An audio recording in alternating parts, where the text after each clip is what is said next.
Y'all ready? Let's get it. Yo, welcome to another episode of Stay Vibrant. I am your host, Mas Hugo por favor, just Hugo for short, but you can call me Jay. I respond to all of the above. Thank you for tuning in to the third part as we conclude this chapter on relationships, the three-part series. If you missed it, go back and check them out. The first one was intimacy, real juicy like. Second one was family. Again, another relationship that really needs a lot of attention to be maintained. And lastly, we're going to talk about the friendships and your social life, right? Because they say the friends are the family that you get to choose. This one will be a little shorter than the other two. It'll be quick, direct, and straight to the point. So dive with me. Let's go right into it. So they say again, friends are the family that you get to choose. And guess what? You guessed it again. Openness, honesty, and communication are the best ways to maintain these type of relationships. By now, I actually think y'all get the picture on maintaining relationships of any kind. It's really not that hard. There are just a few key factors that you need to follow. Again, openness, honesty, communication, reciprocity. It goes a long way just to be kind and courteous for the people that you want to keep in your life.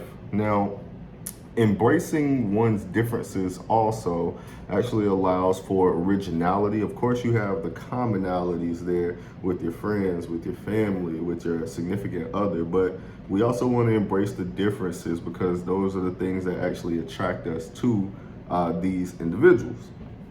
And when you have somebody in your life that is on your side and on your team, it actually can help alleviate stress. Like you don't feel like the whole world is against you. So the first segment and segue we'll be going into is what to do when you're trying to figure out how to regain, or when you're trying to figure out how to make that relationship work with your friend. Things aren't going hot. You guys haven't been talking as much. You notice you're not getting invited to things or events and outings that you guys used to go to. People are falling back from you. Sometimes the first thing that you always have to check is yourself. All right, what am I doing different? What caused us to not be on the same page? Everything, of course, isn't about you. People have their own lives and things that they go through from their Sunday to Sunday grind. But, you have to check yourself first and make sure you are coming correctly. Because like I said, knowing that you have somebody in your corner, it definitely makes life a lot more enjoyable. And some of the things that we can do to make those relationships healthy is just make sure we actually spend time with these individuals. We have to actually set that time aside because, again, like I previously mentioned, we all get caught up in the hustle and bustle of life, and we tend to throw our friends on the back burner because it's like, oh, this is a relationship that I don't really have to cater to. Now, you still have to make time for them as well, and you have to communicate with them and let them know what's going on. You get to pick and choose, of course, what you share with them.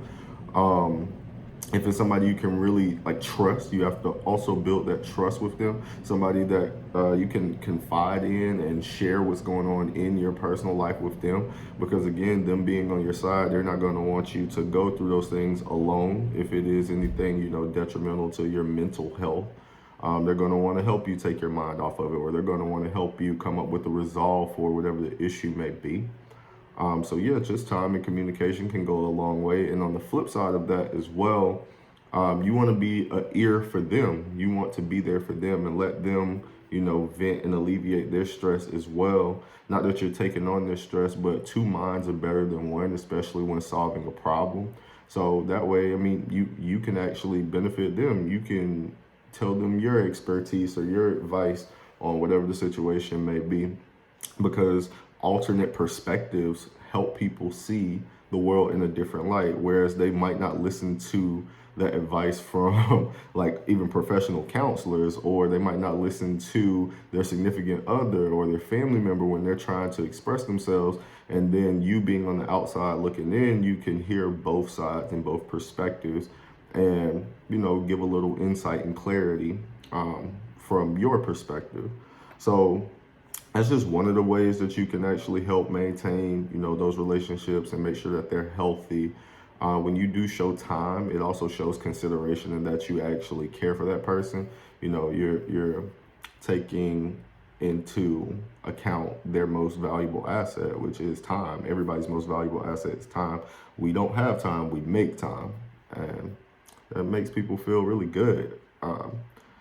The next part is when you guys do have a disagreement and how to address it. You also have to be open to feedback as well, self included. Definitely speaking to myself, on any advice that is given to you, because just like you can give the advice, you can also receive it.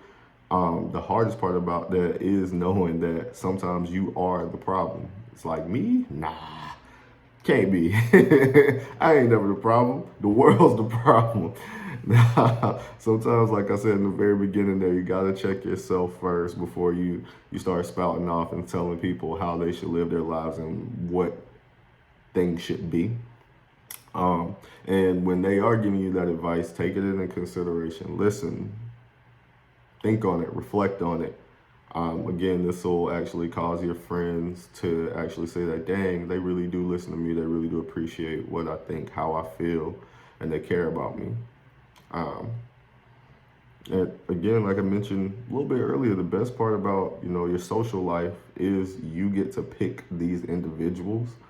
So choose wisely. Make sure you got somebody in your corner that's actually going to stand up for you. The next part that we'll be transitioning to and segueing into is what if it doesn't work? When you're trying to communicate and you want to address an issue that might have or might has arrived. How do you go about, addressing it when it doesn't work? They're just butting heads or both are pulling. It's just two people being like really stubborn. I mean, if your viewpoints just don't align, again, you still get to choose how you handle, that relationship. If there's a relationship that you want to maintain at all, the easiest thing to do, of course, is to walk away. But being adults, I mean, we should be able to have mature conversations about disagreements and still come up with the resolve. Again, you're not going to agree on everything. Respect the other person's decision, respect how they feel, respect what they think. And it's okay to agree to disagree. You don't have to stay on that topic.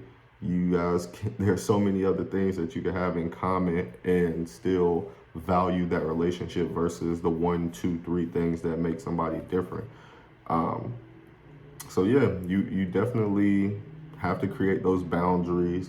You have to be open to that communication, and you also have to set the expectations with your friends as well. For example, we going out and we going to like a upscale like restaurant and bar, bro, you not wearing no joggers. Matter of fact, everybody suited and booted. That's just one of the things me and the guys do. Like we're not wearing no joggers or no jeans to an upscale like restaurant. Flip side, if we like going out, we're gonna look out for each other. Hey, make sure so and so is good. They're not gonna have like too many drinks where they can't drive. We're gonna get them home safe. We're gonna get them taken care of. We wolf packing. We make sure it's a tight, close knit network that not even with just my friends, like the ones that are actually close with. These are also associates and coworkers as well. It's just unwritten rules of respect and common courtesy that are transpired in any situation or any event. Like I mentioned, so there's a work outing, and this is me reflecting back to one of my previous jobs. We saw one of our coworkers going crazy at the bar. Now, just because our general manager said open bar, get whatever you want, that doesn't mean knock back 3 shots and get a mixed drink. Because now you're standing here and everybody knows that little wobble. Oh, shoot. Dang, man. Shorty's fucked up. Somebody got to make sure she get home safe. And now we're noticing other people like trying to approach her, trying to talk to her. Nah, you're not going to be the one to talk to the drunk girl at the bar. Nah, this ain't that. And so, of course, looking out just like Big Brother or a really good friend should do. or family members should do. When they see you out of character, they correct it. There's a time and a place for everything. And of course, we want you to be comfortable. We're going to laugh. We're going to joke. We're going to talk about it the next day. We're going to talk about it because it's funny, first of all. But then we're going to also talk about how to present yourself in a manner that is, respectful. Not respectful of the people around you, but respectful of yourself. So again, communication, setting the expectation, very, very important. Another way to handle, these type of friendships and relationships when they don't work out is to simply get that other person some space and some time. And I know this is really common with the guys. Some ladies like their space too, but definitely with the guys, like if we disagree on something or if we don't come to an understanding, it's okay to, one, reserve yourself.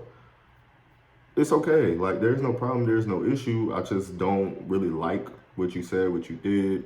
And so I'm going to reserve myself. I'm going to fall back. We're not going to hang out 24/7, 365.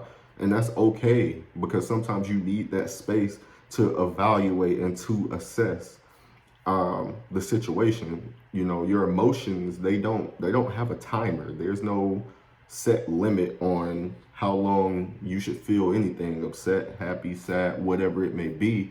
Like, everybody has their own like biological clock and emotional clock, and when that timer is set, it's set. And don't try to force that person to come to a resolve, because it will be unnatural, and that could also cause resentment between yourself and your friends as well. Shoot, man, me and one of my friends, we used to fall out like almost every 3 months. We wouldn't talk, and then we would hang out and everything would be fine.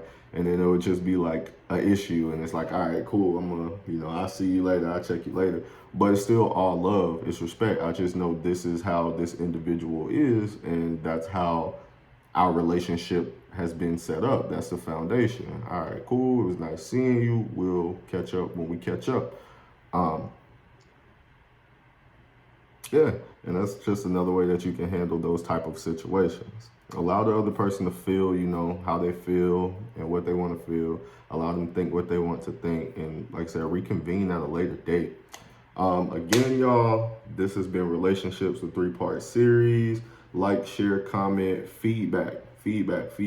All open criticism is definitely welcome. Again, this is all new to me. I'm still putting it together, but slowly but surely over time, I hope you guys do see, and I know you will see, an improvement in the editing, the quality, the audio.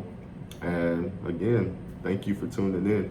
If you are having problems with your relationships, anything like that, and you are stressed out, and you're just wanting to know to yourself, like, how can, I worry less and make my relationships more meaningful?